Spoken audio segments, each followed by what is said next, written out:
Sobat BKM, dimanapun Anda berada, kita kembali dalam program Mutiara Kolbu spesial Jumat untuk hari ini 13 Januari 2023. Dan alhamdulillah saat ini sudah hadir bersama kita ada Ustadz Susilo Utomo, Sarjana Ilmu Fikih. Assalamualaikum Pak Ustadz. Waalaikumsalam Mbak Sri, lama tak jumpa. Iya, karena apa namanya? Enggak seprogram. Iya, di luar. Iya. Iya. Ya, udah lama juga tidak Iya. ngobrol seperti ini gitu kan. Sabtu juga jarang ketemu Pak Ustadz, Iya. ya. Ketemunya di acara. Ya. Acara seremonial kabupaten, insya Allah. Oke, Pak Ustadz Susilo, kita hari ini nih bakal ngobrolin apa nih? Bakal ngobrolin aurat wanita. Ya. Aurat itu apa sih, Mbak? Nah, ini yang penting ya. Iya. Aurat sebatas mana sih aurat wanita yang harus ditutup, Iya. kemudian juga apa namanya tuh hukumnya apa Hukumnya sih? kalau dibuka, Wajib nggak iya. atau gimana gitu. Iya. Nah, ini untuk Anda para wanita-wanita, dan tapi tidak menutup kemungkinan juga untuk para kaum pria. Iya. Pak Ustadz, ya. Kalau pria simple. Ada Iya, auratnya ya. juga. Nah, Iya. kita kan berbincang seputar aurat untuk tema kita hari ini. Nanti kami tunggu partisipasinya melalui telepon di 0735481800, atau Anda juga bisa kirimkan SMS dan WhatsApp di 0811-724-1800. Sahabat BKM, program Mutiara Kolbu ini terselenggara atas kerjasama Radio BKM FM, Kantor Dinas Komunikasi dan Informatika Kabupaten Oku Timur, bersama dengan Kantor Kementerian Agama Kabupaten Oku Timur, dan didukung oleh Badan Amil Zakat Nasional Basnas Kabupaten Oku Timur. Ya, sebelum kita berbincang-bincang lebih jauh lagi nih dengan Ustadz Susilo, kita akan dengarkan sejenak tauziah singkat seputar tema kita aurat pada hari ini. Silakan Pak Ustadz. Terima kasih Mbak Sri. Jazallah Sayyidana Muhammadan anna khairan jazallah Sayyidana Muhammadan anna ma huwa ahlu. Assalamualaikum warahmatullahi wabarakatuh. Alhamdulillahil qail fi kitabihil karim. A'udzubillahi minasyaitonir rajim.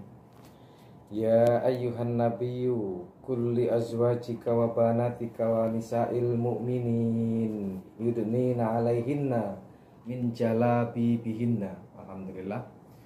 Wa ala alihi wa ashabihi wa mawalah, la haula wa la quwwata illa billah. Wa ba'du, kaum muslimin pendengar DBKM dimanapun Anda berada, insya Allah di pertemuan yang sangat singkat ini di radio yang sama-sama kita cintai ini adalah pertemuan yang berkah dan akan mengangkat sebuah tema tentang aurat. Kita sering melihat fenomena di masyarakat, fenomena di tempat-tempat sosial, Mbak, yang sebenarnya kalau kita mau kaji, kita mau teliti dan kita mau cermati, banyak betul kondisi di mana kondisi itu menyebabkan amalan pria habis, Mbak. Malamnya pria ini sudah tahajud, malamnya sudah berzikir subhanallah, subhanallah barangkali 1000 kali, bersolawat 1000 kali, paginya begitu keluar banyak betul melihat paha-paha, Mbak. Nah, ini. Banyak betul melihat wanita-wanita begitu entengnya membuka aurat. Banyak betul wanita yang begitu lenggak-lenggok. Kenapa kok lenggak-lenggok itu juga jadi bahagian dari aurat? Karena emang aurat itu ada 3, Mbak. Aurat ataupun telanjang itu ada 3. Ada telanjang warna, artinya meskipun dia menutupi tapi warnanya masih nampak. Nggak boleh itu, Pak. Tetap harus dijaga. Terus ada namanya telanjang bentuk. Dia pakai hijab, tapi bentuknya masih kelihatan. Yang menonjol itu masih kelihatan. Terus ada juga namanya telanjang perilaku. Nah, yang perilaku tadi yang lenggak-lenggok tadi. Dia pakai hijab tapi mempesona. Dia pakai hijab tapi menggoda. Makanya sampai Imam Malik insya Allah kalau nggak salah bahwa suara wanita itu juga aurat. Oh iya. Itu makanya nggak boleh kalau dipanggil ibu, hai, itu menggugah selera itu, Pak. Nggak boleh seperti itu. Bahwa aurat itu adalah an-naqsu. An-naqsu itu sesuatu yang kurang sebenarnya. Atau kalau dalam bahasa yang lain asyai'ul mustaqbih. Mustaqbih itu kalau qabih itu artinya jelek. Kalau mustaqbih itu menjijikkan, Pak. Gitu nah. Artinya aurat itu sebenarnya menjijikkan gitu.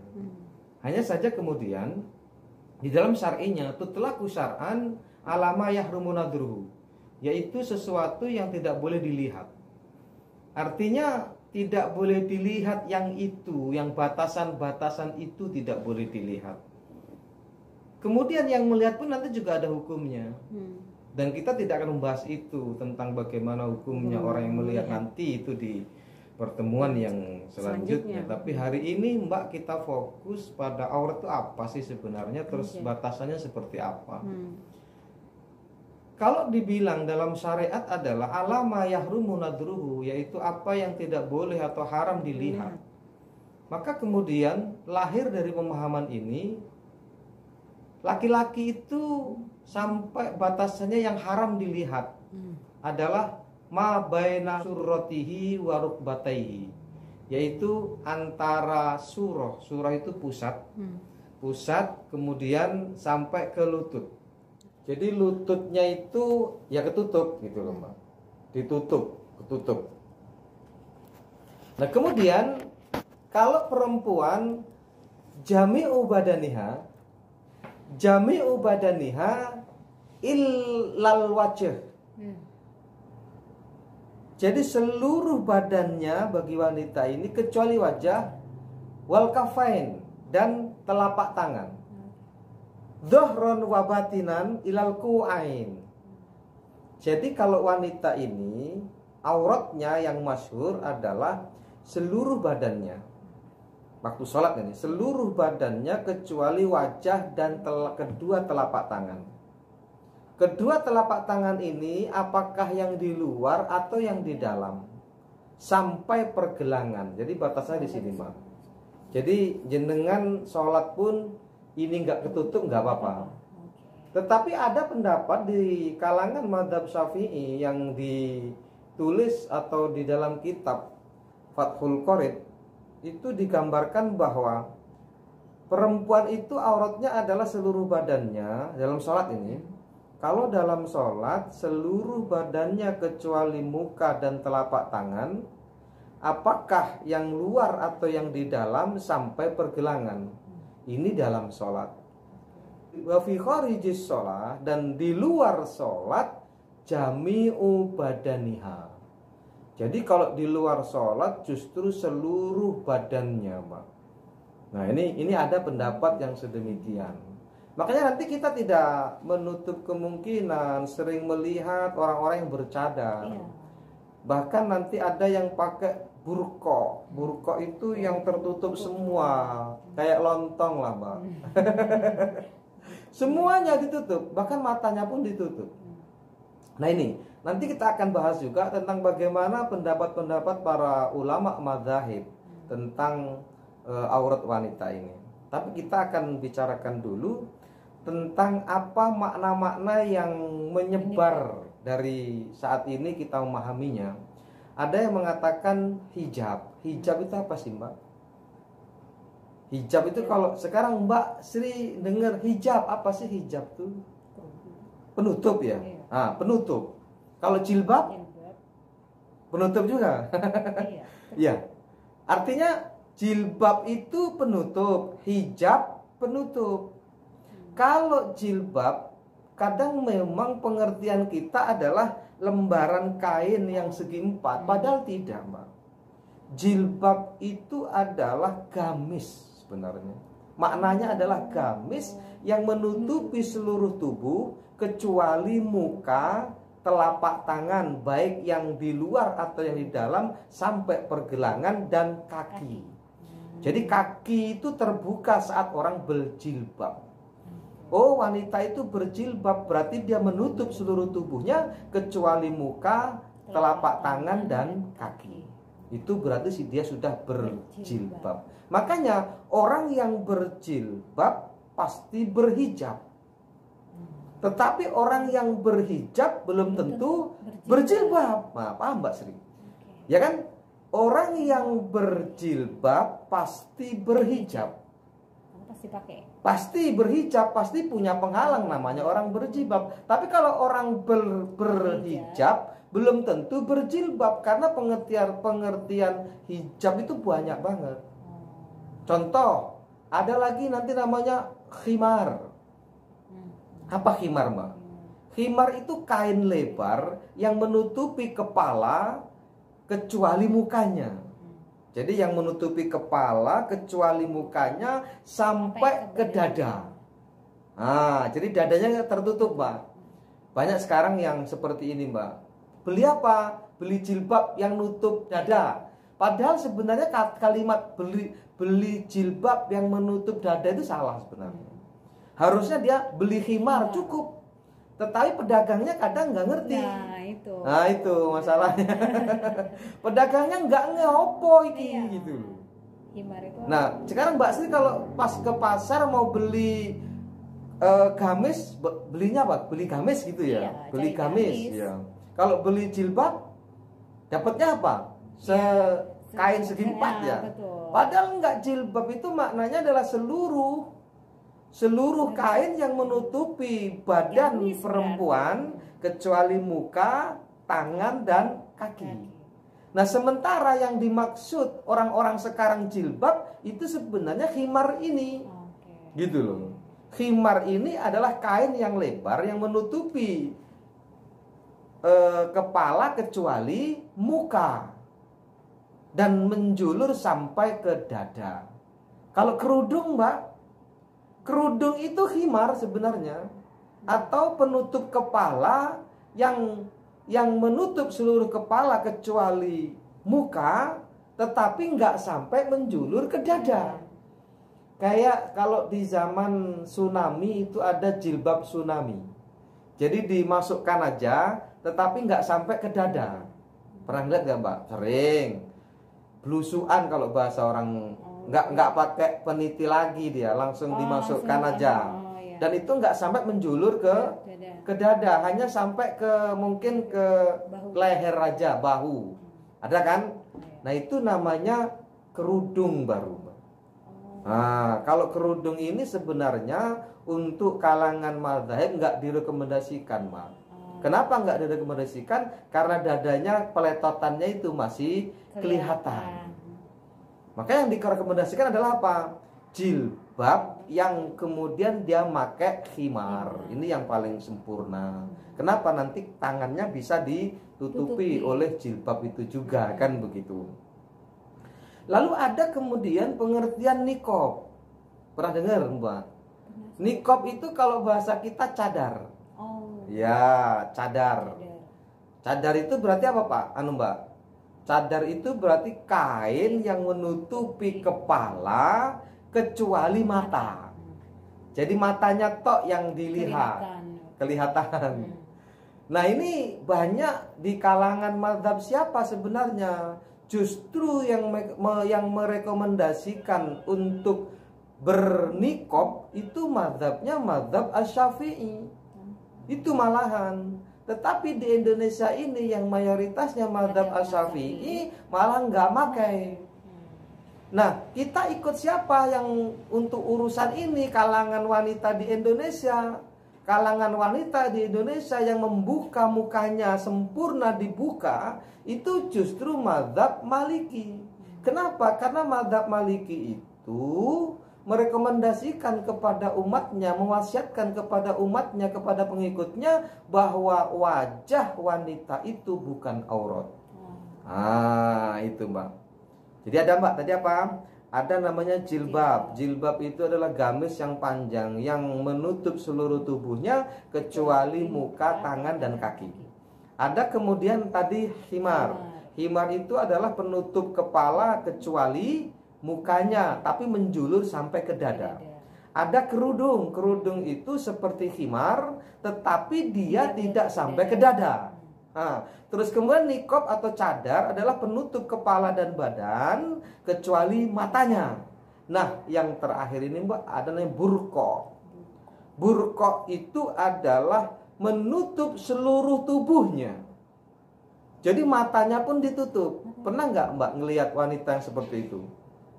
Kalau kita umroh banyak Mbak yang melihat seperti itu. Di kalangan orang-orang yang tinggi-tinggi itu, mungkin dari Iran ya, dari Bangladesh, itu ada yang pakaiannya seperti itu. Bukan hanya niqab, bukan hanya cadar, tapi benar-benar kayak lontong Mbak, yang depan belakangnya nggak jelas. Bagaimana wanita itu ketika memakai burqa, melihatnya di depan matanya itu ada semacam kain yang nyerawang Mbak. Dia bisa melihat dengan kegelapan itu, nyerawangnya. Jadi dia melihat di luar itu karena ada penutupnya juga, dan karena telah biasa dia melihatnya biasa aja. Nah, ini namanya burqa Mbak. Dengar ada BKM dimanapun Anda berada. Secara sederhananya begini, kalau mazhab Hanafi, jadi mereka itu memberikan wasiat kepada pengikut dan umat Islam. Mazhab Hanafi itu adalah seluruh badannya kecuali muka, tangan, dan kaki. Jadi mazhab Hanafi, kaki itu bukan aurat Mbak. Makanya kalau kita nanti pas di perjalanan atau kita pergi ke tempat yang jauh atau mungkin kita umroh dan haji, kita akan melihat nanti orang perempuan, wanita-wanita yang sholat itu kakinya masih telanjang, masih kelihatan, bahkan tidak pakai kaos kaki. Kita jangan langsung ini salah, ini sesat, jangan. Mereka punya dalilnya. Siapa? Pengikut Imam Hanafi. Kenapa? Karena Imam Hanafi itu kaki, yang disebut kaki itu bukan lutut loh ya Mbak ya. Yang disebut kaki itu dari mata kaki sampai ke bawah. Nah, itu tidak ditutup nggak apa-apa kalau mazhab Hanafi. Tetapi kalau mazhab Syafi'i, yang namanya aurat bagi mazhab Syafi'i adalah apa? Seluruh tubuhnya kecuali muka dan telapak tangan. Telapak tangan ini ada dua pendapat di dalam kalangan mazhab Syafi'i juga. Apa? Ada yang belakang ini, yang di luar ini adalah punggung epe-epe, apa namanya? Punggung telapak tangan ini aurat. Yang di depan bukan aurat. Tetapi kalau kita lihat di dalam banyak kitab yang direkomendasikan untuk mazhab Asy-Syafi'i, itu depan belakang bukan aurat, sampai yang jelas pergelangan. Jadi ketika kita nanti melihat orang sholat kok cuman pakai sampai pergelangan saja kainnya, maka jangan disalahkan karena mereka berarti mazhab Syafi'i. Dan kaki bagi mazhab Syafi'i aurat. Makanya sebaiknya kalau kita menjadi pengikut mazhab Asy-Syafi'i, kaki itu dipakein kaos kaki kalau kita dalam perjalanan. Misal begini pendengar, di dalam perjalanan kita lupa membawa mukena, dan kita memang sudah memakai hijab, sudah memakai penutup, sudah memakai penghalang, ataupun mungkin kurang sempurna karena mungkin ada yang agak tinggi-tinggi dikit, yang sepan yang kita pakai itu, maka boleh di kaos kaki. Walaupun toh nggak pakai kaos kaki pun, artinya lupa nggak bawa kaos kaki, kemudian lupa nggak bawa mukena, maka boleh itu dijulurkan saja yang bawah itu. Kalau kita pakai baju potongan, atas dan bawah itu beda misal, maka boleh dijulurkan saja. Intinya jangan sampai nggak sholat, maksudnya seperti itu. Kalaupun toh dijulurkan nggak bisa, sementara kita masih pakai legging dari dalam, artinya legging itu masih menutupi mata kaki, kan sampai mata kaki ya Mbak ya. lalu kemudian kita masih pakai androk yang lebar, maka ketika kita di dalam perjalanan yang seperti itu dan keadaannya darurat, maka dalam keadaan darurat itu kita boleh pindah mazhab. Siapa yang bolehkan untuk memperlihatkan kaki? Yaitu mazhab Hanafi. Seperti itu, Mbak. Nah, yang lebih sangat berhati-hati dalam urusan aurat adalah mazhab Hambali. Mazhab Hambali itu merekomendasikan untuk umatnya dan pengikutnya bahwa aurat perempuan itu di dalam sholat seluruh badannya kecuali muka. Nah, jadi kalau muka memang tidak bagi mazhab Hambali. Jadi seluruh tubuhnya, kaki termasuk aurat, tangan termasuk aurat. Sementara tadi kan kalau Hanafi, kaki, tangan, muka bukan aurat. Kan gitu. Terus kemudian kalau mazhab Syafi'i, muka dan tangan. Kalau mazhab Hambali, cuman mukanya saja yang bukan aurat. Seluruh tubuhnya adalah aurat. Artinya pendengar DBKM dimanapun Anda berada, saat kita telah terjelaskan seperti ini, maka tergambar dalam diri kita, oh saya pernah ya melihat orang yang sholat seperti itu. Berarti ada keterangannya. Mereka bukan kemudian mau macak-macak, mereka punya dasar. Ternyata ini dasarnya. Nah, khusus untuk niqab dan burqa ini yang kemudian hanya ada di sempalan-sempalan, Mbak. Burqa tadi, Mbak, burqa yang seluruhnya nggak kelihatan. Atau kayak kita nggak usah bicarakan tentang burqa yang sering jadi polemik ini adalah niqab, cadar. Kesannya itu kan begini, Mbak, di Indonesia ini orang-orang yang pakai cadar itu kesannya begini, gitu kan? Gak usah kita sebutkan ya. Ada tanda kutip off the record gitu loh. Padahal sebenarnya tidak, Mbak. Kalau berurusan dengan densus lah gitu. Padahal tidak, Mbak. Yang merekomendasikan niqab itu mazhab Syafi'i. Gitu loh, Mbak. Jadi mazhab Syafi'i itu menghukumi niqab itu wajib dan sunnah. Bayangkan tuh. Ya. Kalau mazhab Hanafi, ini khusus ya, bukan masalah aurat ya, Mbak ya. Ini khusus untuk niqab atau yang disebut dengan cadar. Karena memang polemik yang terbesar di negara kita ini di sini nih. Ada off the record-nya tadi. Nah, padahal kalau kita lihat dalam kancah mazhab itu sangat luar biasa. Mazhab Hanafi berkenaan dengan niqab ini merekomendasikan dan memberikan fatwa kepada pengikutnya bahwa orang yang masih muda pakai niqab, yang sudah tua nggak usah. Ini. Jadi mazhab Hanafi, Mbak, tentang niqab, tentang cadar, bahwa yang masih muda itu pakailah niqab. Yang sudah tua, usia-usia 60, 50 nggak usah lah pakai niqab lagi karena udah nggak menarik lagi. Udah mulai keriput. Dan ini ternyata berdasar juga pada tafsir Al-Qurtubi tentang masalah aurat ini. Innal mar'ata idza kanat jamilatan. Di dalam tafsir Al-Qurtubi itu disebutkan, sesungguhnya wanita yang wajahnya cantik, wa khaufun min wajiha wa kafaihal fitnah, dan ada rasa takut bila mana nanti wajahnya itu dibuka, telapak tangannya dibuka menimbulkan fitnah, fa'alaiha satru dzalika, maka wanita ini wajib untuk menutupinya. Saya ulangi, Mbak. Bila wanita yang dia punya paras yang cantik ditakutkan dengan kecantikannya itu ketika nanti wajahnya dan telapak tangannya terlihat menimbulkan fitnah, maka wanita ini wajib menutup keduanya. Bayangkan tuh. Artinya apa? Berarti pakai niqab atau bahkan burqa sekalian.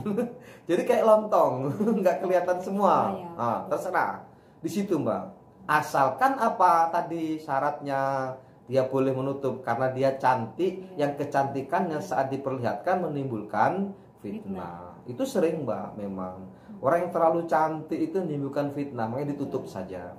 Bahkan pernah Umar bin Khattab itu memaksa pemuda untuk mencukur rambutnya. Kenapa untuk mencukur rambutnya? Karena dia rambutnya panjang dan banyak wanita tergila-gila padanya. Ada sampai mengigau-igau menyebut nama pria itu. Wanita itu tergila-gila saking gantengnya, saking bagusnya, parasnya, kemudian bercampur dengan rambutnya yang panjang. Suruh gundul, Mbak. Ini juga alasan bagaimana Umar bin Khattab agar orang tidak terus terpengaruh. Nah, wa ingkanat ajuzan, tapi wanita itu kalau sudah tua, dalam tafsir Al-Qurtubi disebutkan au qabihatan, atau wajahnya jelek, jaza, boleh antak syifa wajhaha wa kaffaiha.